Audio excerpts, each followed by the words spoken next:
បាទសូមស្វាគមន៍បងប្អូនសិក្សានៅសាសថ្នាក់ទី7ទាំងអស់គ្នាអញ្ចឹងថ្ងៃនេះយើងមកសិក្សានៅមេរៀនថ្មីបន្តទៀតរបស់យើងបាទអញ្ចឹងវីដេអូនេះគឺជាការចែករំលែកមួយរបស់ខ្ញុំជូនទៅដល់បងប្អូនទាំងអស់គ្នាអញ្ចឹងដោយបងប្អូនគ្រាន់តែចំណាយពេល4ឬ5នាទីដើម្បីក្រេបជញ្ជក់នៅចំណេះដឹងនេះ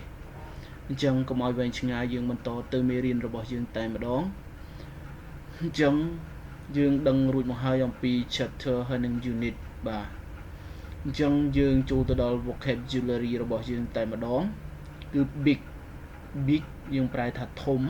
បាទ draw យើងប្រែថាគូឬក៏គំនូរ បាទ យើងប្រែថាពួកយើង each បាទ each នេះយើងប្រែថានីមួយឬក៏ម្នាក់favorite បាទដែលភ្ជាប់គ្នាមក favorite យើងប្រែថាពេញចិត្តឬក៏ចូលចិត្តclassmate យើងប្រែថាមិត្តរួមថ្នាក់ teacher គ្រូបង្រៀន play បានន័យថាលេងបាទ play យើងប្រែថាលេងអញ្ចឹង teacher យើងសំដៅទៅលើលោកគ្រូអ្នកគ្រូគ្រូបង្រៀនយើងហៅយ៉ាងមកគឺសំដៅទៅលើគ្រូលោកគ្រូអ្នកគ្រូបាទអញ្ចឹងខ្ញុំសេតែលោកគ្រូមួយបាទអញ្ចឹង teacher នេះគឺលោកគ្រូអ្នកគ្រូបង្រៀនអញ្ចឹងទៅហ្នឹងណាបាទអញ្ចឹងយើងបន្តទៅមេរៀនរបស់យើងតែម្ដងដែលយើងនឹងសិក្សាទៅលើចំណុចទី4បាទគឺជា tape script របស់យើងអញ្ចឹងនៅក្នុងស៊ីភពពុំរបស់យើងមានរួចរាល់ហើយអញ្ចឹងបងប្អូនបើកនៅលើស៊ីភពពុំហ្នឹងឬក៏មើលនៅលើវីដេអូនេះតែម្ដងបាទចឹង number 4 គឺ listen to Paul talking about his beautiful school បាទន័យថាស្ដាប់ទៅសុផលដែលកំពុងតែនិយាយអំពីសាលាដ៏ស្រស់ស្អាតរបស់គាត់បាទ his beautiful school បានន័យថាសាលាដ៏ស្រស់ស្អាតរបស់គាត់ chic បានថាគូគ្រីសបាទទៅលើគូគ្រីសthe thing at his school ទៅលើវត្ថុដែលមាននៅក្នុងសាលារបស់គាត់អញ្ចឹងបានន័យថាយើងគូគ្រីសទៅលើវត្ថុណាដែលមាននៅក្នុងសាលារបស់គាត់អញ្ចឹងយើងចូលទៅ tape script របស់យើងតែម្ដងគឺ tape script 1.2 2.52 បាទអញ្ចឹងនេះជា tape script របស់យើងដែលជាអត្ថបទដែលយើងត្រូវអានទាំងអស់គ្នាអូខេតោះនេះគឺជាតួអង្គសុផលបាទសុផលបាទ I love my school បាទខ្ញុំស្រឡាញ់សាលារបស់ខ្ញុំ There are some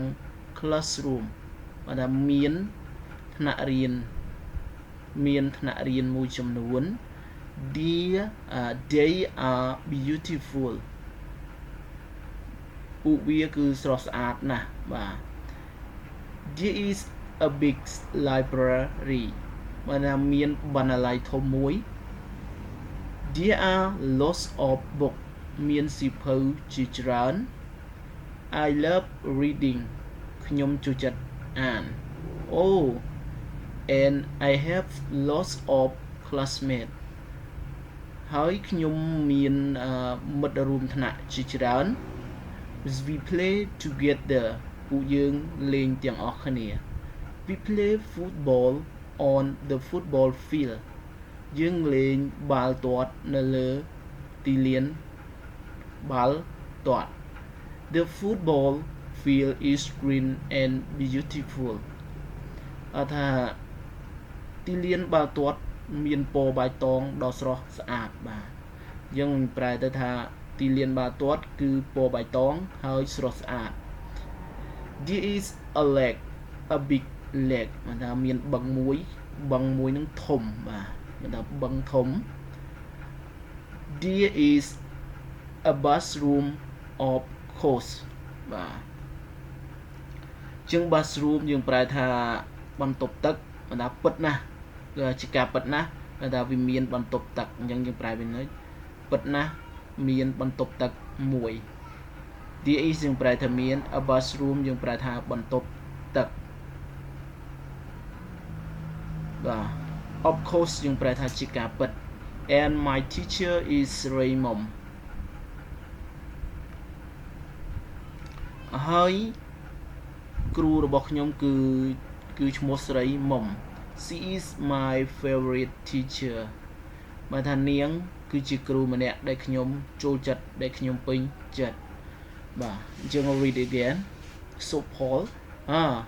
I love my school there are some classroom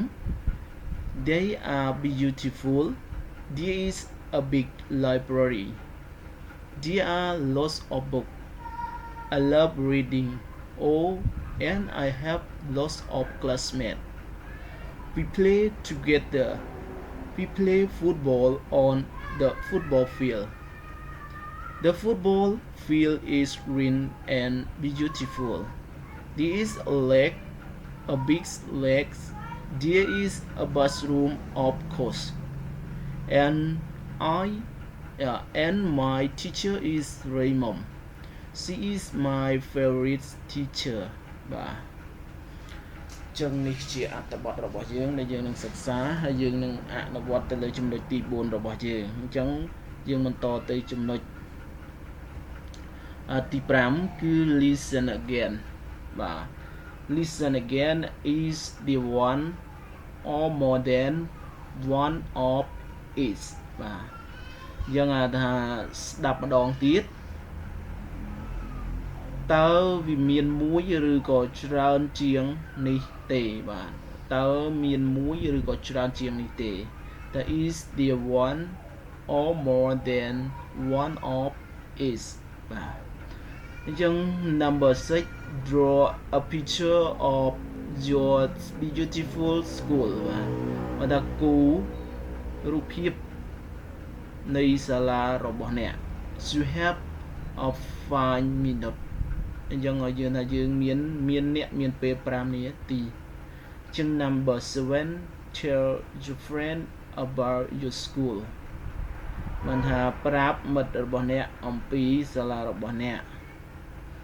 បាទអញ្ចឹងសម្រាប់មេរៀននេះបើសិនជាមានការខុសឆ្គងឬយ៉ាងណានោះអញ្ចឹងក៏សូមខន្តីនឹងអភ័យទោសពីបងប្អូនសិក្សានុសិស្សឬក៏បងប្អូនចូល comment អំពីចន្លោះនៃការខ្វះខាតណាមួយនោះបាទអញ្ចឹងសម្រាប់មេរៀននេះក៏សូមអរគុណនិងសូមគោរពលា